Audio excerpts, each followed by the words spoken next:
Ayer les contábamos que se reunió el Partido Verde para analizar cuáles iban a ser esas medidas de cara a miembros de su partido que están involucrados en todo este escándalo de corrupción de la Unidad de Gestión del Riesgo. Bueno, pues después de que se decidiera que se suspendían, más no se expulsaban, Sandra Ortiz emitió un comunicado. Allí arremete ella contra la senadora Angélica Lozano, también contra la exalcaldesa Claudia López. Las acusa de usar el proceso en su contra como una estrategia politiquera, dice ella, para interferir en la posible campaña presidencial del gobernador de Boyacá, Carlos Amaya, que también es verde. También le exigió al partido que aplique las mismas sanciones sobre Carlos Ramón González, quien figura entre los implicados de este entramado de corrupción. A propósito de Sandra Ortiz, ella es fundamental en este caso que se está llevando por corrupción en la Unidad Nacional de Gestión del Riesgo de Desastres. Lo que ella sabe, lo que ella puede contarle a las autoridades es clave. Por eso es que sus testimonios son escuchados con especial cuidado. La Corte Suprema de Justicia recibió en junio del 2024 la primera declaración de Sandra Ortiz, quien en ese entonces permanecía en libertad pese a los señalamientos en su contra por el escándalo de corrupción en gestión del riesgo. Me puse muy juiciosa en esa tarea. Primero porque Carlos Ramón me lo pidió. En la diligencia, Ortiz dejó claro que es cercana a Carlos Ramón González, pues recibió ayuda del exdirector del DAPRE para impulsar su carrera política. Y él fue el que me ayudó muchísimo para impulsar mi carrera política, para el aval del Partido Verde, entonces tenemos una amistad. Y sí, yo no tomaba ninguna decisión sin consultarla siempre con él. Según el relato, Carlos Ramón González siempre estuvo enterado de las irregularidades que habrían sido evidenciadas por Sandra Ortiz. ¿Usted le informó al entonces director del Departamento Administrativo de la Presidencia de la República, el doctor Carlos Ramón González Merchán, o no? Sí, claro, yo todo lo informaba. Yo no me quedaba callada, yo iba y hablaba con él, siempre pedía cita y le decía verbalmente, le decía, Carlos Ramón, por ejemplo, está pasando este tema en La Guajira, están haciendo... La declaración de la exconsejera presidencial dejó en evidencia que Carlos Ramón González fue quien ordenó buscar acercamientos con el senador capturado Iván Name. Carlos Ramón me dijo, mira, nosotros somos del Partido Verde, somos partido de gobierno. Name está en una actitud hostil con el gobierno. Sandra, yo sé que él te aprecia, ¿por qué no entre los dos, poco a poco, vamos acercándonos para que él también escuche esta parte de este lado del gobierno?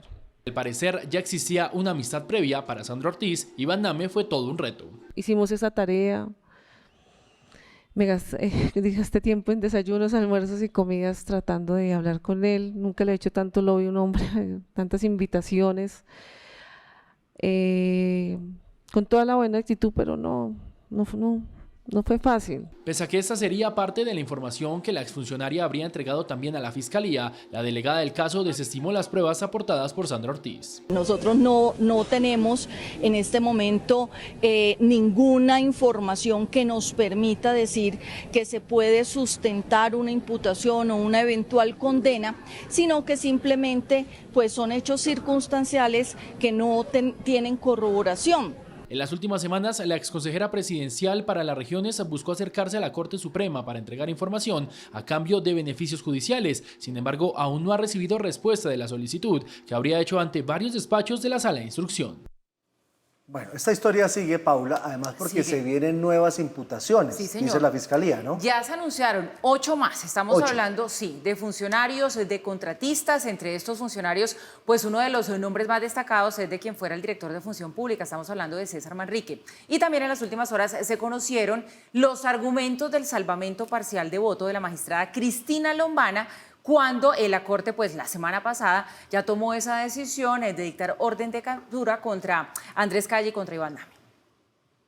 La Fiscalía General de la Nación anunció 8 nuevas imputaciones a funcionarios y contratistas que están salpicados en el escándalo de corrupción de gestión del riesgo. César Manrique, exdirector del Departamento Administrativo de la Función Pública, el abogado Edgar Riveros y una amplia lista de contratistas de gestión del riesgo compuesta por Sonia Hernández y Óscar Cárdenas, contratistas por prestación de servicios de la unidad, Edgar Echeverri Toro y Francisco Javier Estupiñán Bravo, representante legal y jefe de ventas de la Corporación Mixta para la Sustentabilidad sustentabilidad y el desarrollo social integral, Jorge Aristizábal, funcionario del Departamento Administrativo de la Función Pública, y Ana María Riveros Barbosa, contratista de gestión del riesgo. Estas 8 personas son investigadas por su presunta responsabilidad en los delitos de concierto para delinquir agravado, interés indebido en la celebración de contratos, peculado por apropiación, falsedad en documentos y lavado de activos, por el redireccionamiento de 100.000 millones de pesos de un convenio entre la unidad y la Agencia Nacional de Tierras. Además, en las últimas horas se conocieron los argumentos que generaron división en la sala de instrucción de la Corte Suprema por la orden de captura contra Iván Name y Andrés Calle. Entre los magistrados se discutió la legalidad del uso de los interrogatorios ante la Fiscalía de Olmedo López y Esner de Pinilla, pues para la magistrada Cristina Lombana, esas pruebas fueron utilizadas de manera irregular y tosuda. El despacho instructor vulneró los derechos y las garantías fundamentales de los declarantes, situación promovida por el Ministerio Público ante la voluntad de aquellos de guardar silencio hasta tanto no se concretaran los principios de oportunidad solicitados. Para la magistrada, la decisión contra los expresidentes de Senado y Cámara no fue tomada de manera asertiva y juiciosa, sino que, según los argumentos de Lombana, obedeció a un aparente afán de mostrar resultados. ¿En dónde está Carlos Ramón González? Bueno, lo último que se dijo del paradero de Carlos Ramón González es que estaría en Costa Rica. En Costa Rica. En Costa Rica, sí, señor. Porque todo apunta a él. Todo Debería apunta llegar allá. Sí. de que llegaría, y ese sería el tope máximo hasta donde llegaría, porque ya después de él seguiría el presidente de la República, y evidentemente eso no va a llegar al presidente de la República.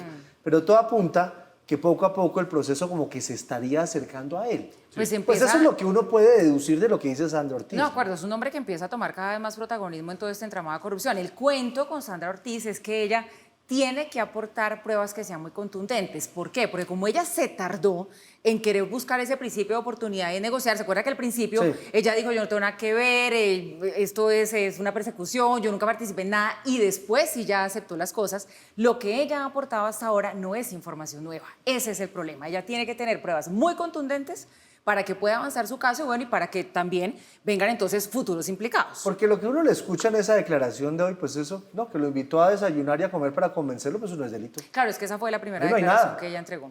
Ahí no habría nada, pues digamos, eso es parte de un lobby que se hace para, vamos a ver qué otras cosas se entregan. Pero lo cierto es que hay algo de sentido común en ese destino o en ese camino que ustedes están planteando. El sentido común consiste en lo siguiente. Si aquí este caso está armado sobre la base de una entrega de recursos de parte del gobierno a congresistas para aceitar el paso de unos proyectos en el Congreso, a la aprobación de unos proyectos en el Congreso, pues el interés claramente es del gobierno. Entonces, si Sandra Ortiz, presuntamente, porque todavía no se ha acabado este caso, le llevó una plata al presidente del Senado, al doctor Name, 3.000 millones de pesos, le llevó otra plata, presuntamente, al presidente de la Cámara, el doctor Andrés Calle, para aceitar esos proyectos, Sandra Ortiz era la interesada y la que manejaba la plata para que salieran adelante esos proyectos. Francamente, eso es darle una estatura demasiado grande a alguien que sí, en su momento era consejera para las regiones, pero no tenía ni el interés tan claro de que le pasaran ciertos proyectos en el Congreso, ni el acceso a los recursos, ni la posibilidad de manipular los recursos para que llegara allá. Por eso todo el mundo piensa en el superior, en el jefe de Sandra Ortiz, y ahí es donde vamos llegando a Carlos Ramón González, a una persona superior. Por eso todo el mundo pone las luces allá.